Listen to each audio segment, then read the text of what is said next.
All right, good evening. My name is Susie Plott, and I am the Community and Development and Marketing Manager for Old Mission Santa Barbara.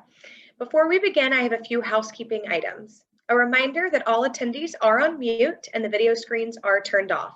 The session is being recorded and will be posted on the website for the community. If you have any questions throughout the presentation or panel tonight, please enter them in the Q&A box at the bottom of your Zoom screen. I'll be keeping an eye on them during the presentation, and we'll have time at the end for a Q&A. I would now like to introduce Monica Orozco, Executive Director of OMS of Old Mission Santa Barbara, and our moderator tonight. Thank you, Susie. Hello, everyone. It's my pleasure to welcome you on behalf of Old Mission Santa Barbara and the Santa Barbara Mission Archive Library, and to acknowledge that I'm on traditional land of the Barbareño Chumash people. As Franciscan organizations, it's important for us to actively participate in the work for racial and social justice and to acknowledge our past as we try to build a more just world. Tonight's program and this series are part of our efforts towards these goals. This series is being offered free of charge. However, if you'd like to support this and other programs like this, featuring speakers and topics such as these, you can do so by making a donation to the mission through a link that will be included in a follow-up email, or by visiting our website. But this is completely optional, and we just appreciate your support by being here with us tonight. Our guests tonight are Ernestine Ygnacio DeSoto and Dr. Niki Sandoval.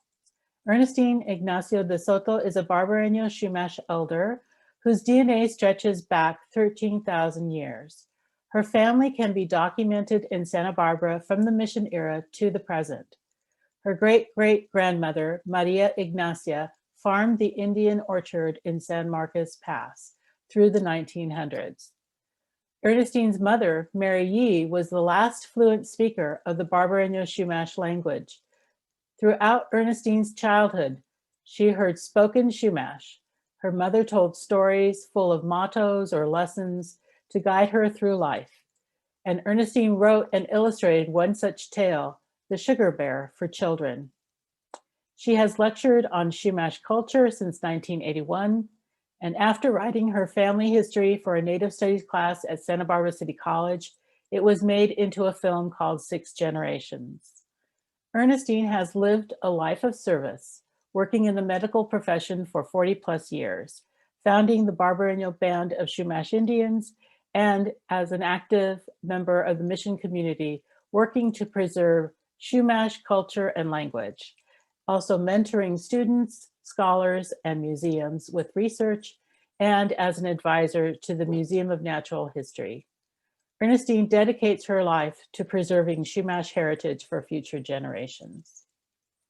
Dr. Niki Sandoval is Senior Strategic Development Manager for WestEd, a research development and service agency working throughout the United States and abroad to improve educational outcomes for children, youth, and adults. She also is the former education director for the San Ynez Band of Chumash Indians. She worked in partnership with tribal government leaders to refine education policies and strategic educational investments, including school readiness, educational attainment, and career transitions.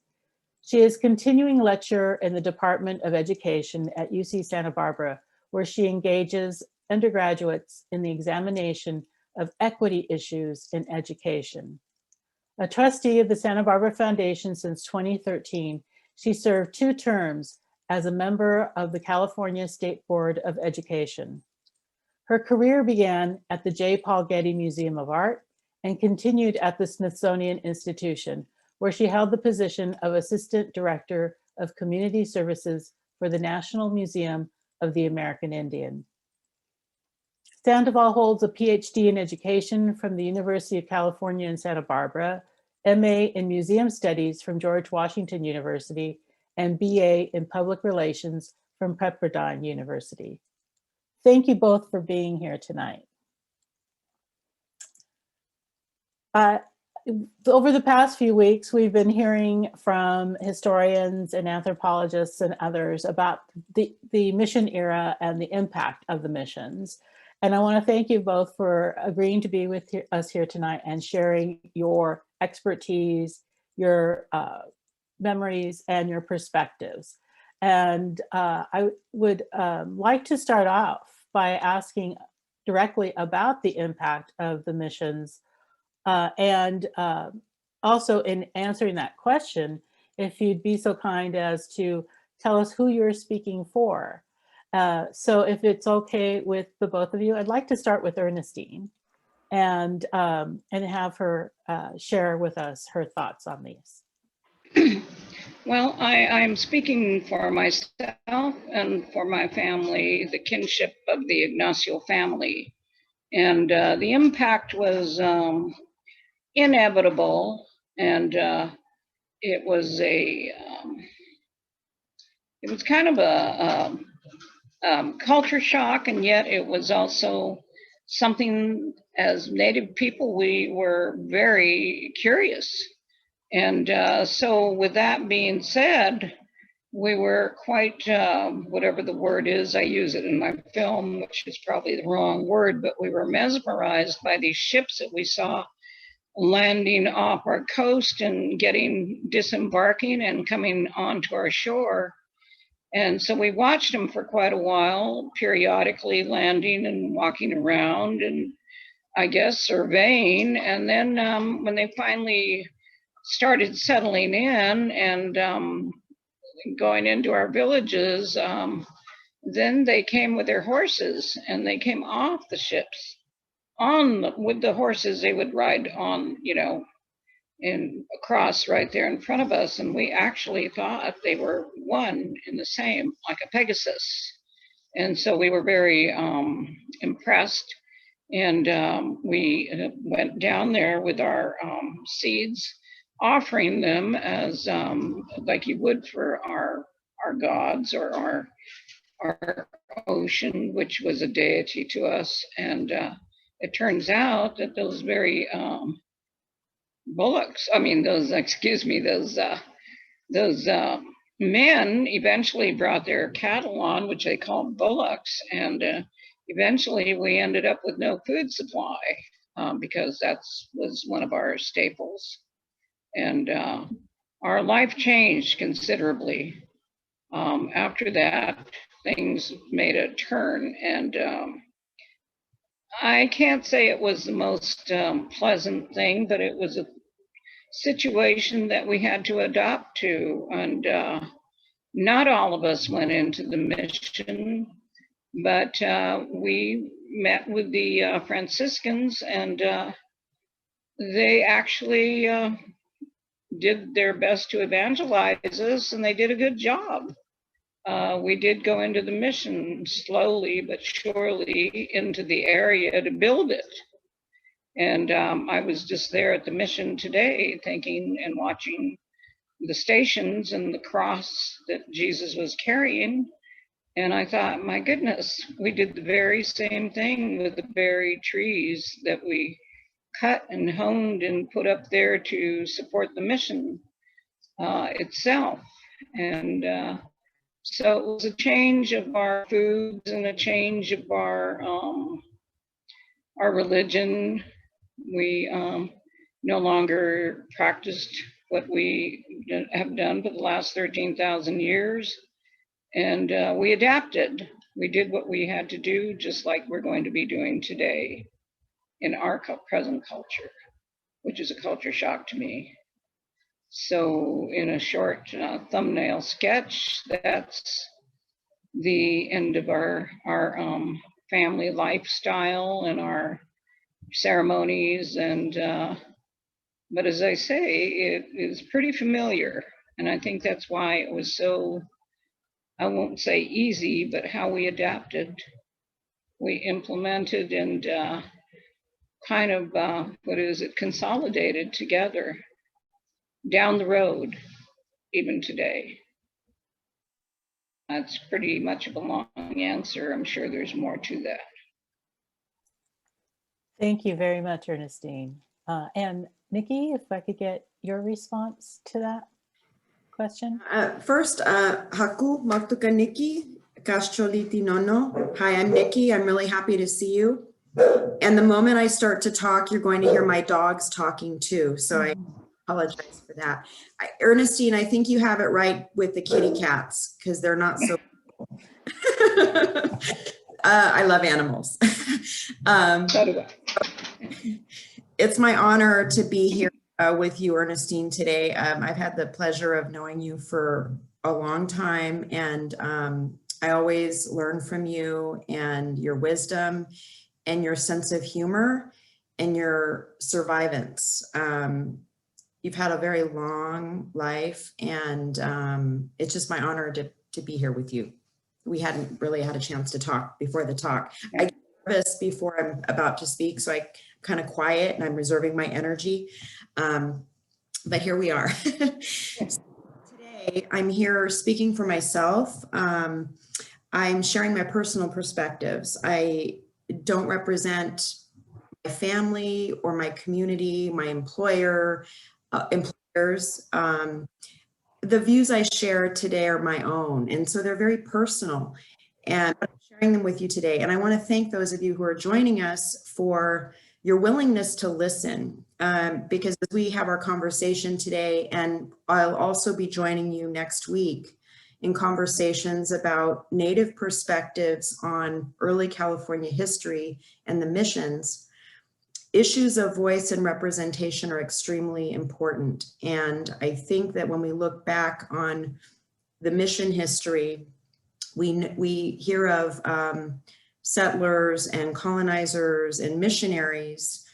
Padres had names back then. There are figures in history, but often the names and identities of our indigenous populations here, while we do have them, you know, the interesting tension for me is that we have some of these names due to the mission records. So I have to acknowledge the tension. There's no doubt that there was devastation wrought throughout California, throughout this region. Family systems ruptured, food systems, economies destroyed. It's a miracle that that we're still here. But at the same time, I know names of people in my family going back to the 1700s. They're Chumash names. I know their baptismal names. And if I could, I'd like to share a few photos with you because I'd like you to meet my family, because for me, that's what it's all about. And just a thumbs up, Monica, if you can see the screen. Yes? Okay, great. So I want you to meet Margarita Bernal. She was baptized at Mission Santa Barbara. She's the elder. She's my 3 times great grandmother. And she's here with her daughter, Rosa Cota, who was baptized at Mission Santa Ynez.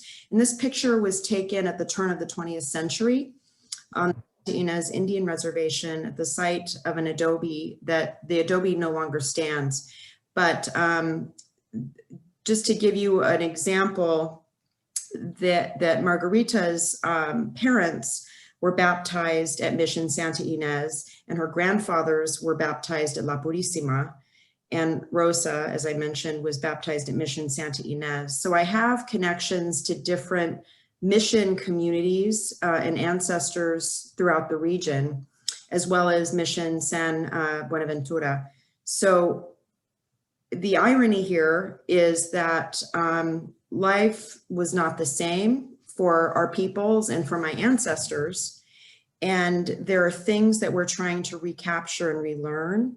And as Ernestine, I know, can speak to with the language being so important in her life and that of her family and her ancestors.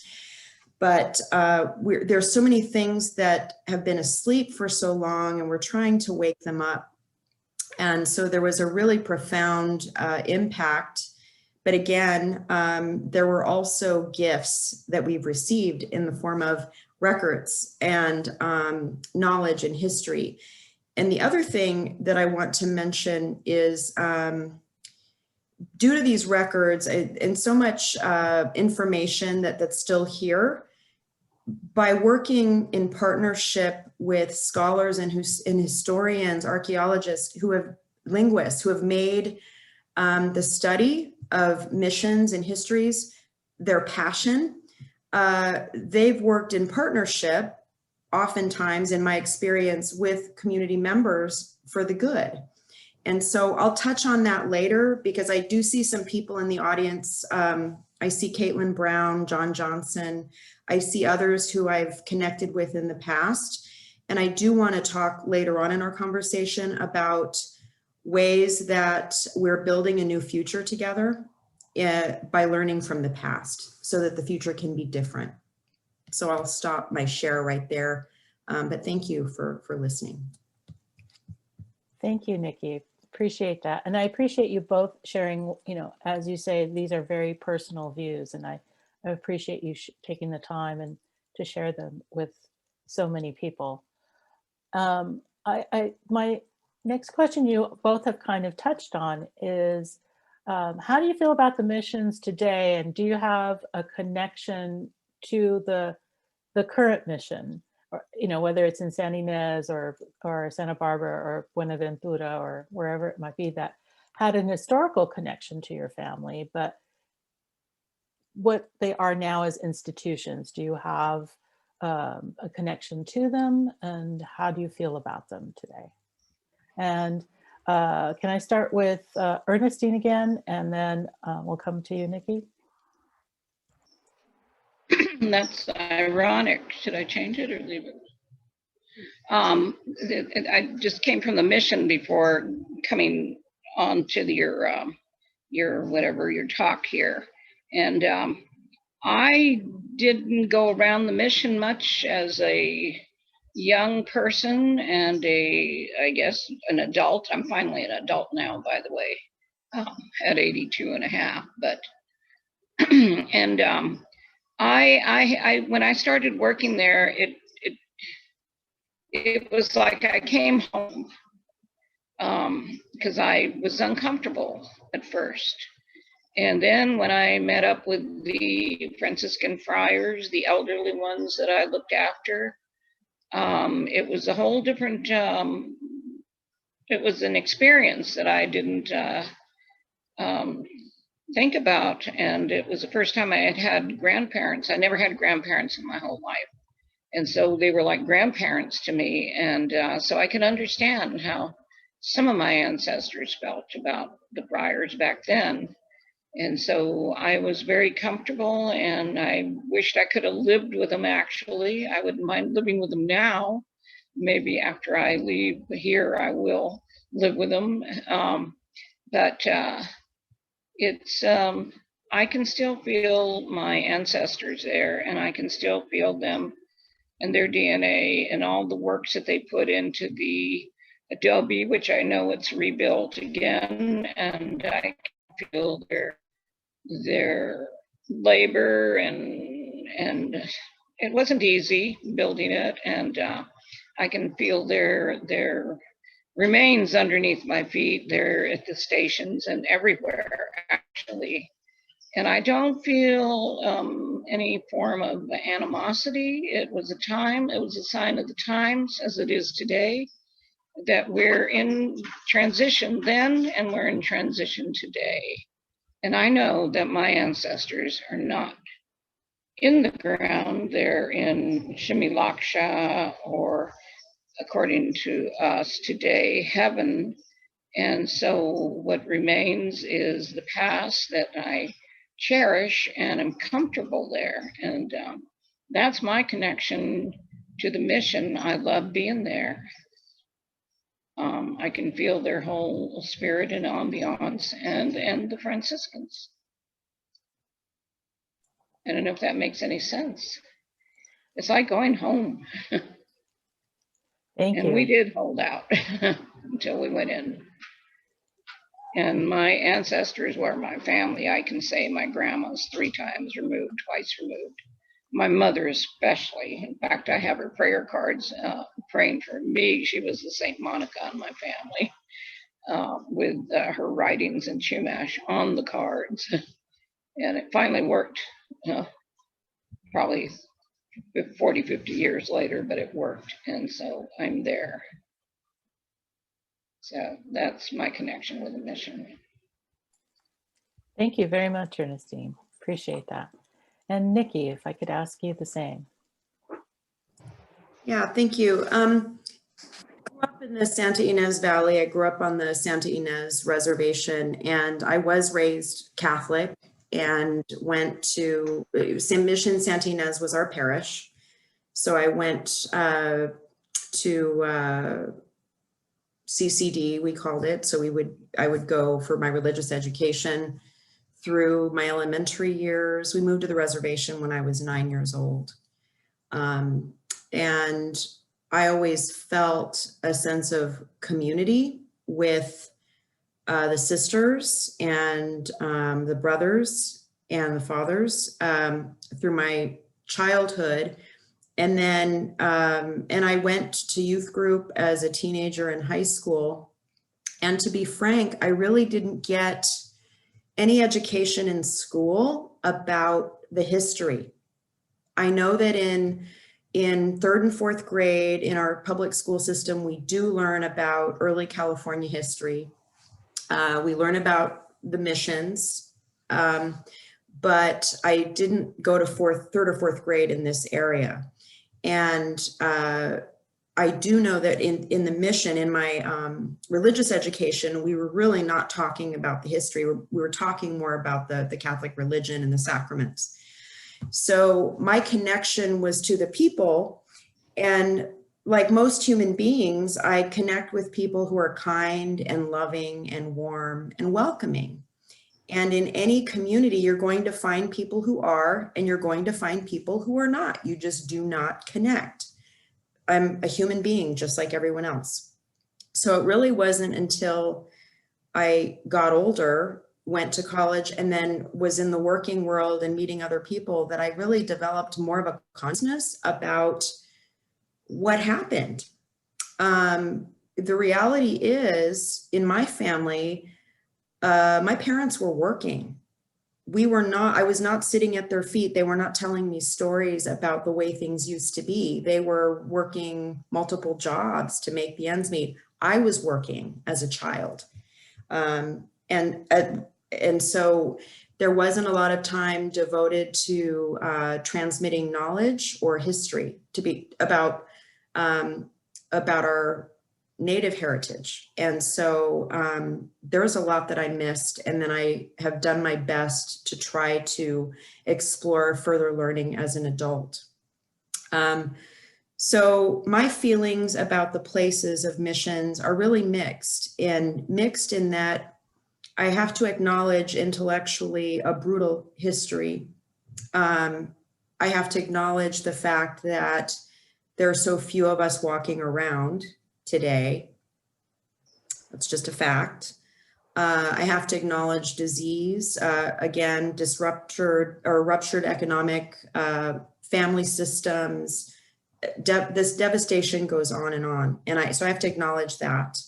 And there is a gravity that I feel when I realize that there are people who are buried in these places in unmarked graves. And that's not okay. So, I mean, and I'm putting that very mildly. So there is a gravity that I feel when I go.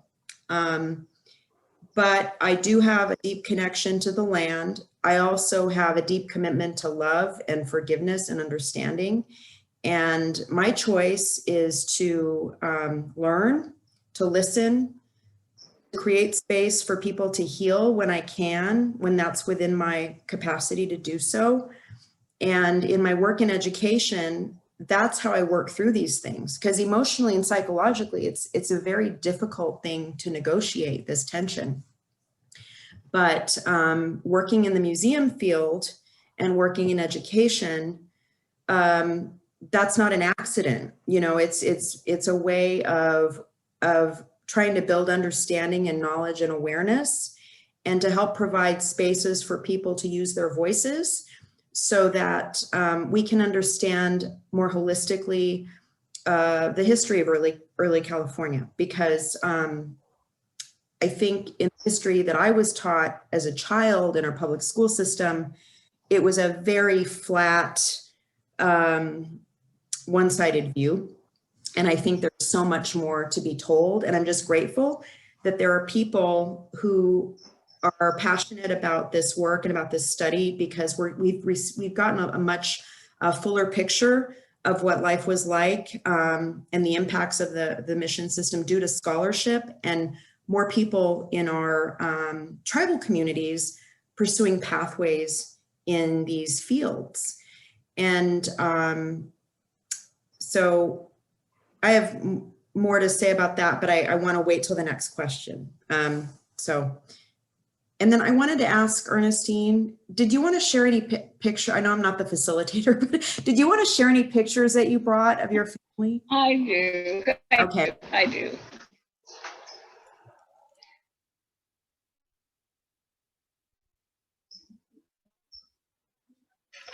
And thank you, Niki, for asking.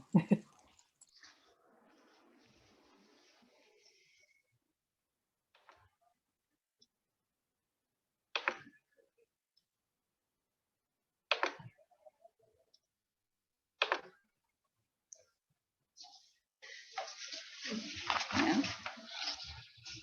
Okay. It looks like I come from 6 villages right here. I'm close to you guys. Also, my family remained in Schneewak up until the last. They were one of the last to come into the mission. I have to say that at least. And as you can see right there, let's see, we're at Stuk, Sakaya, Misasa, Sewaya. I cannot read this one. McHugh, it looks like. And Siuktun is our major village. And as our luck goes, it's still going on today. My grandfather, I believe 3 times removed, was to be the chief. But of course, when he got into reign, everybody went into the mission. And that's the way it is, and has been that way all our lives. I'm going to move over. And that was Chief Liwis Inayaset. And I still try to carry on the heritage. I did that for the film. And I found it interesting what you said, Niki, about the work you do to kind of works through your kind of post-traumatic trauma, which I liked what you people had at the San Ynez Reservation. I think it is the historical trauma. Because in my nursing, that's basically what I was doing. I spent a good deal of my childhood in and out of hospitals. And that's the mission back, I guess, in the 1800s. And Maria Ignacia is my grandmother, great-grandmother, well, great-grandmother 3 times back. And she was... did ceremony at the beach, More Mesa, and then our people would protect and watch for Franciscans coming up on her.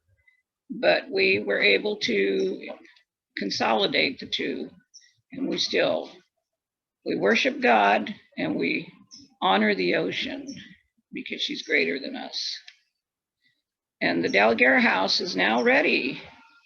That is where my great-grandma, twice removed, my grandma twice removed is moved to that house when she sold the Indian Orchard in, I believe it was 13? I don't have John here to hold my hand, but hopefully, I don't know, we have to get a plaque for that house. And there's my great-grandma. My grandma, again, twice removed. And yes, she was a servant for Daniel Hill. And no, she did not like his wife. And yes, she ran away. And yes, she was very close to John Peabody Harrington as Lucretia and my mother. And I was just the thorn in his side. And my grandma. And my daughter and I look quite a bit like her, to say. We're not as strong as her, obviously. And my mother. And that's my poor mother who spent all those years working with Harrington and praying for me in her spare time. And probably the rest of the family. And I'm sure she's still praying. And by the way, my stepdad did convert. Henry Fouillet is, yeah, when he passed. And Father Larry and I for Fiesta, if any of you recall. And I believe, and my future Phoenix, James Yee, who will be finishing his linguistics PhD in a couple of years. My granddaughter, who is my future also, she's working on her master's in counseling, so she'll be taking care of all of us traumatized Indian people, which is what she wants to do, but she doesn't want to work with us old folks. She wants to work with the youth and the younger people. And of course, my poor daughter, before her brain injury, and by the way, she did lose her weight. She was bigger than I am, and now she's down to 134 pounds.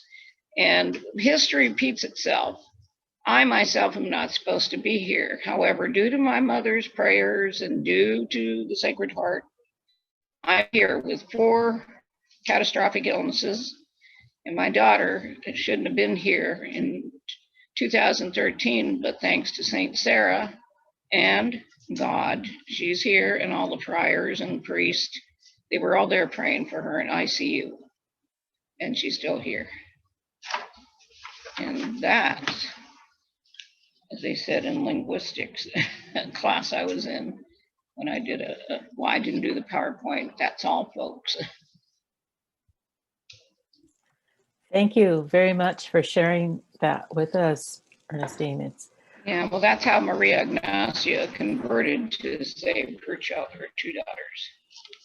Yeah, thank you. It's very powerful, both of you, for sharing those photos and images of your ancestors. It is very powerful. That connection I can see is very strong. Thank you. And you both have touched on this a little bit. And in the introduction, I mentioned, Ernestine, you've had a life of service, and obviously Niki, you as well. And how the past is, a question. How has this past had an impact on what you do today? The kind of work or the kind of service or how you go about life today. I would love if you could share a little bit with us. And again, do you mind, Niki, if I start with Ernestine? Ernestine? Well, now that I'm 82 and a half and I'm slowing down, I do as much as I can, but I spend most of my time in church, getting ready for that trip. And I just try to help my neighbors when I can, where I can. I'm open to people that call and ask questions, and sometimes with whatever they're doing, culturally speaking, or projects are not necessarily Indian people. If I think it's valid and it's something I can help with, I certainly do. And that's basically it. I'm hoping to get back to basketry. I've never become a good basket maker. I don't think I ever will. And I love all the arts, and I just have very little time. You mentioned the basketry, but you're also doing language study. You're with a group that does studies, absolutely. Language studies and presentations, and any students that need, want consultation, I'm happy to help them as long as they're really sincere. I work with only sincere people.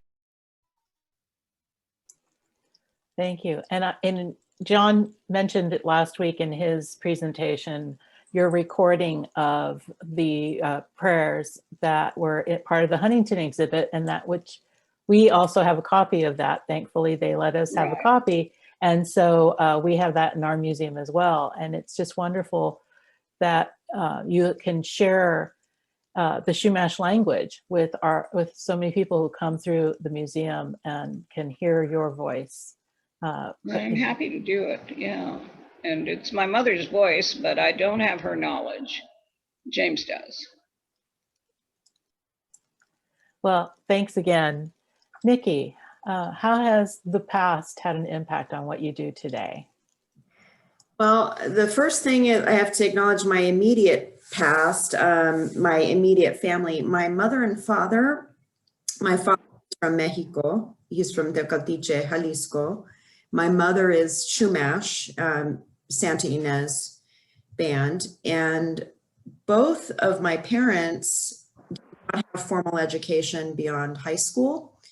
But they are, thankfully, I still have both my parents alive today. They are intellectually curious people.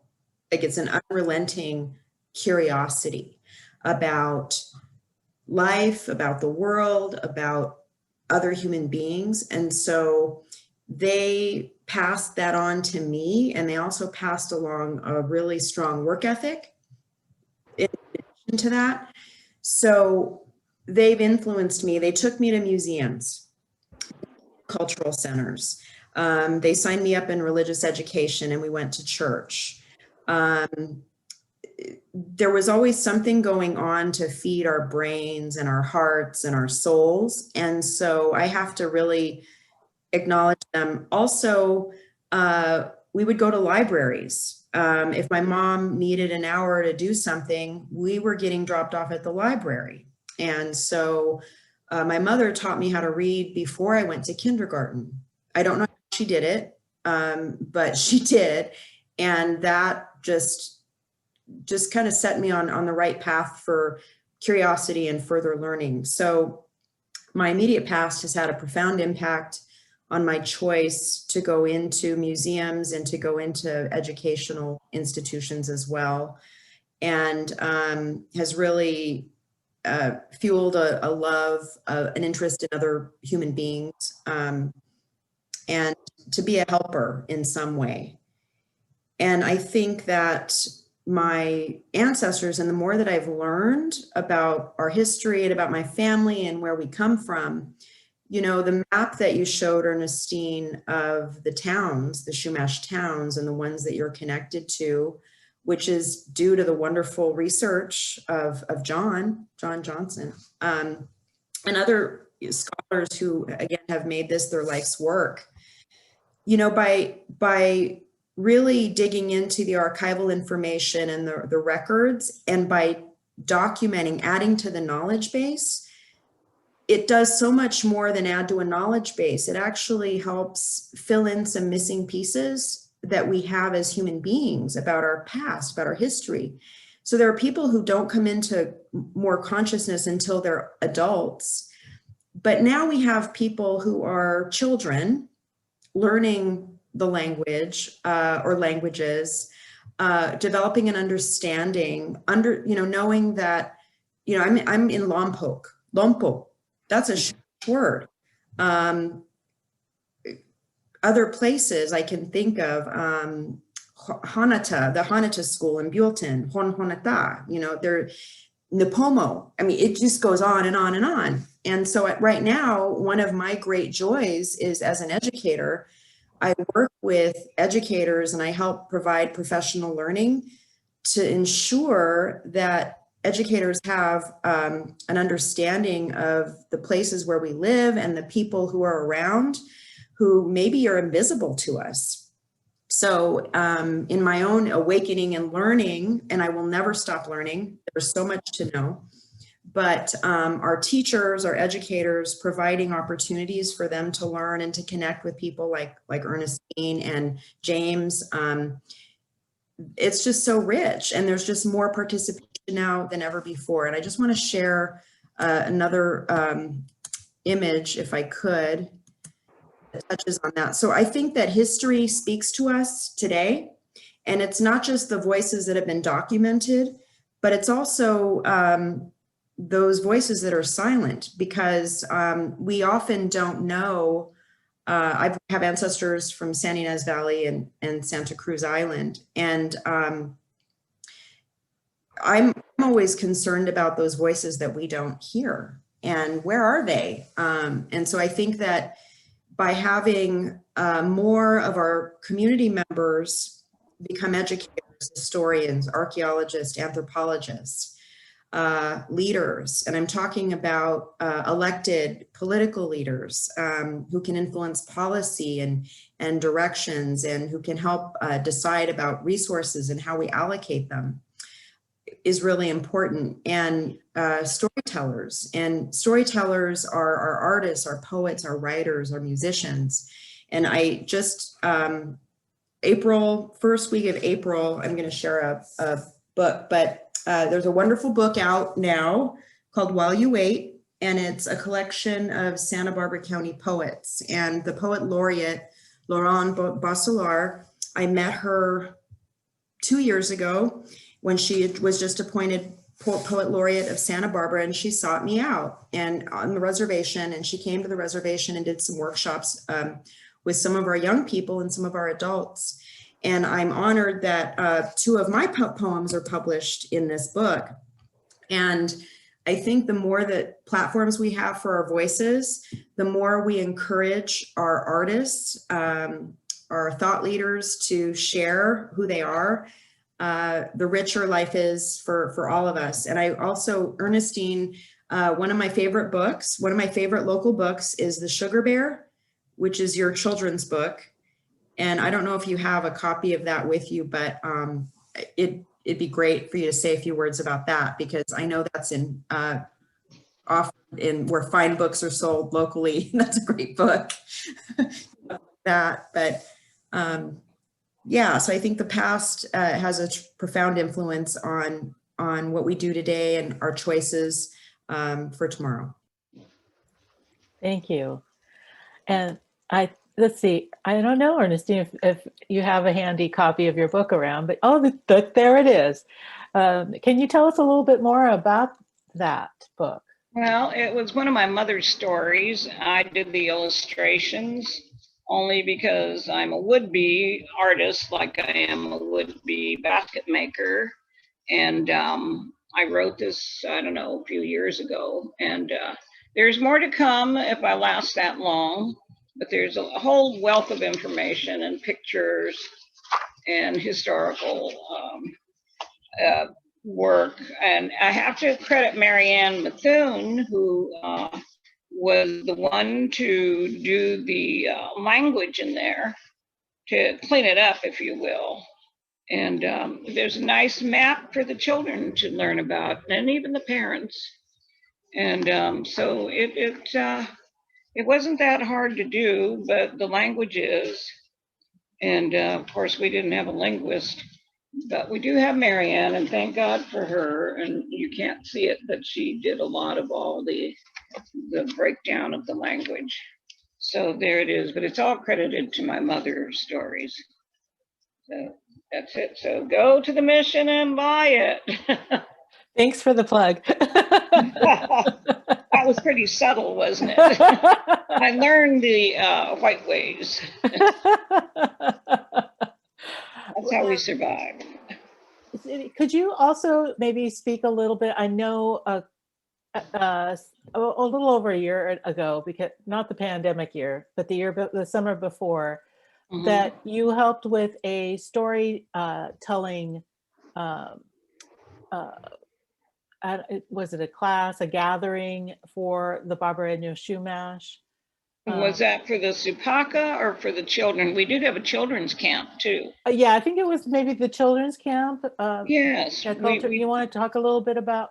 Yes, James was very instrumental in that, with our language, and then everybody contributed with their knowledge of culture or craft.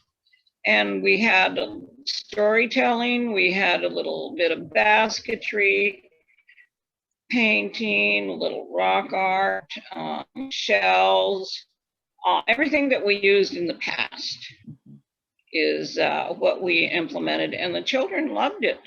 I just wish we could do it for everyone, but we just did it for the Barbareño Chumash children. And it was great. And the Supaka that we do at the museum every year, of course, now with the pandemic, we haven't, is where all tribes come together of the Chumash.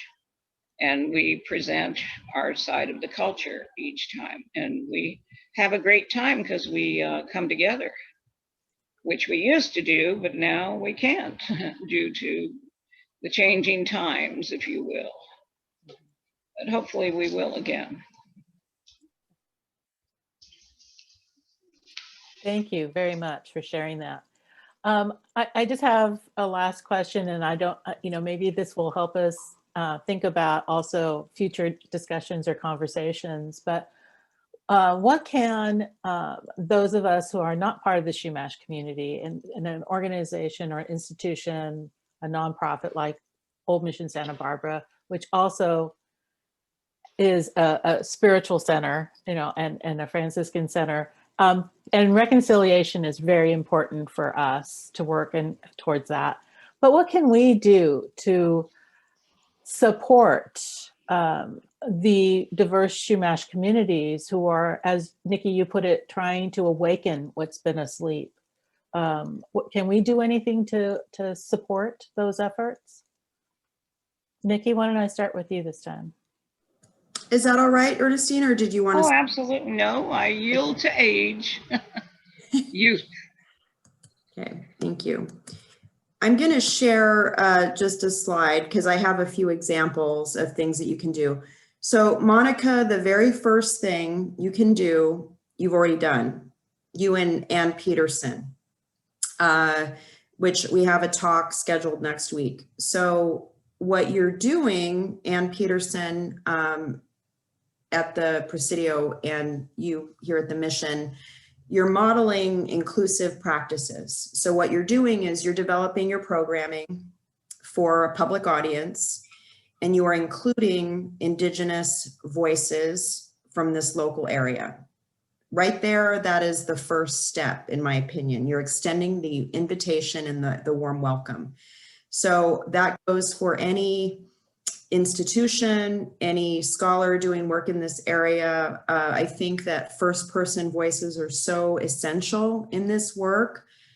Native peoples are still alive. And I know for myself, I don't pretend to know everything. And if I don't know something, I'll say, I'm not the one, but I do know the person who would be a good resource.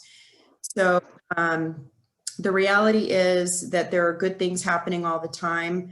I look at the Santa Barbara Museum of Natural History right down the street. I had the good fortune to connect with Jan Timbrook and John Johnson a few decades ago, and their convening of the California Indian Advisory Group. And it really is an advisory body of people who are connected. And it's not just a cosmetic thing, it's not just superficial. I think there's real engagement there. So I want to acknowledge that. And that's been going on for a long time, and way before I even came to know the museum. And so I have to acknowledge that. And then the other thing that I'd like to mention, and I have a slide here, and Caitlin, I think you're in the audience, but you'll recognize this panel. Caitlin Brown is doing work at La Purísima Mission, and she reached out to me more than a year ago to say, I'm going to be doing this work. I want to connect with local people. And she really made a sincere effort at outreach and connection. And it wasn't just about what kind of information do you have to give me? It wasn't about extracting. I know excavation, you're taking things out of the ground, but it was more about how can we really involve people from your communities. And so it was a very public excavation with, I know at least one monitor who was assigned at the site from our tribe. And there was a lot of interesting work done. And I brought young people to learn about archaeology. There's nothing like an immersive hands-on experience, getting your hands in the dirt, learning about the apartments that were there. So I offer this as an example of of what you can do. Those are really concrete, tangible steps that you can take, or the way that the poet laureate reached out to me. There's so many different areas. It's not just history. It's not just archaeology or anthropology or museology. It's about education. It's about faith communities. It's about our environment. I mean, there's so many different areas to connect. We're not just in the history books. We are everywhere.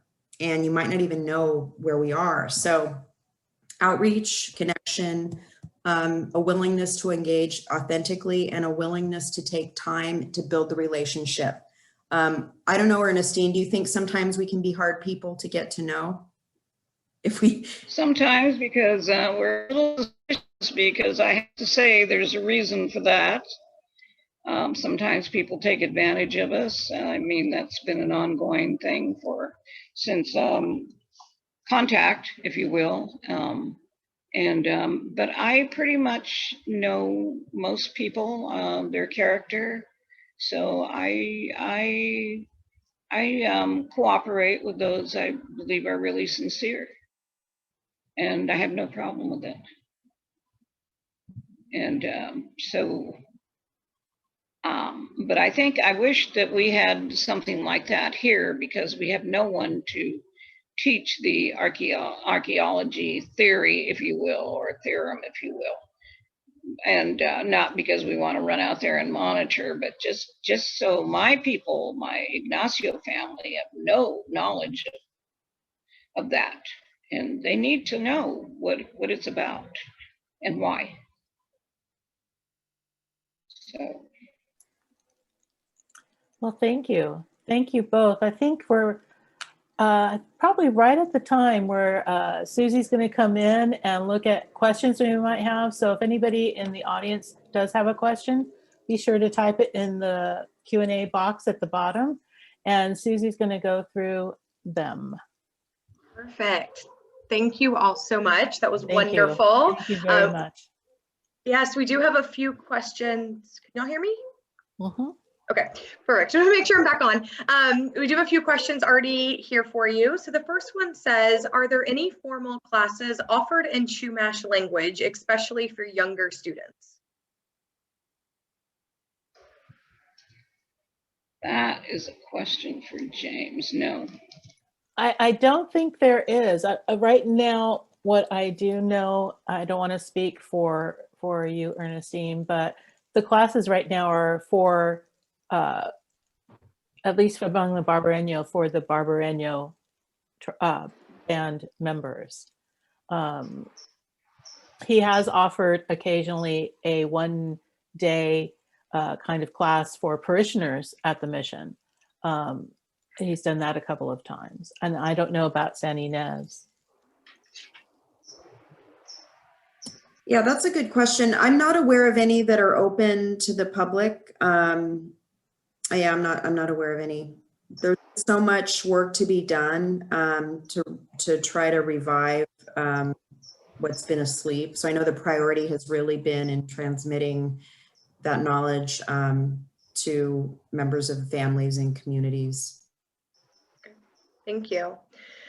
Here's another question that says, as mission descendants whose histories were documented by missionaries, what kinds of connections have you seen being made between Native communities and undocumented immigrants in Chumash lands?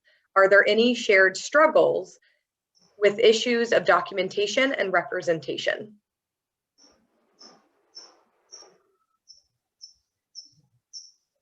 That's a loaded question.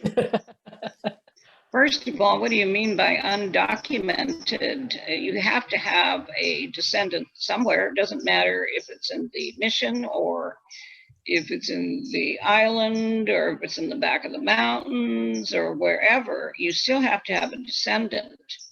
And with that, and if you want to give us a little DNA, we're very happy to tell you who you are. I don't know if that explains it, but I would love to have us all carry DNA cards. I don't think we're going to be able to answer that one. Okay. No, yeah, that's an interesting question, but I do want to make one point about the tribal health clinic in Santa Ynez on the reservation. I do know that the clinic is open to services for individuals, not just from the tribal community, is also open to uninsured and underinsured patients. So I do believe, Mr. Melendez, that I know that doesn't answer the totality of your question, but the reality is there are connections and some, I think, support in that way in the healthcare through the clinic. Yeah, thank you. And then there aren't any other questions at the moment, but there are a few comments that I'd love to read that just thank you all for this. The first one says, what a wonderful set of living experiences that I've been able to hear this evening. Thank you very, very much. And the next one says, this was a very humanizing session. Thank you to each and all. And so I do want to thank both of you for being here this evening with us and Monica for moderating. I know that it was just very lucky to have you here, and we look forward to continuing this conversation next week. Yes, thank you. On my, behalf of Old Mission Santa Barbara, the Santa Barbara Mission Archive Library, and me, thank you very much for joining us this evening and being willing to share. And Niki, I had to smile when you said your father was from Jalisco, because that's my mother's side of the family. Not too far, I think, from where your dad is from. So it made me smile. So, but thank you both. I do look forward to hopefully having more of these conversations. And thank you very much for sharing so much of what is personal and meaningful with all of us. Thank you again. Yes, and Niki will be joining us again next Thursday. And so thank you to all of our attendees, and we hope to see you then as well. Bye-bye.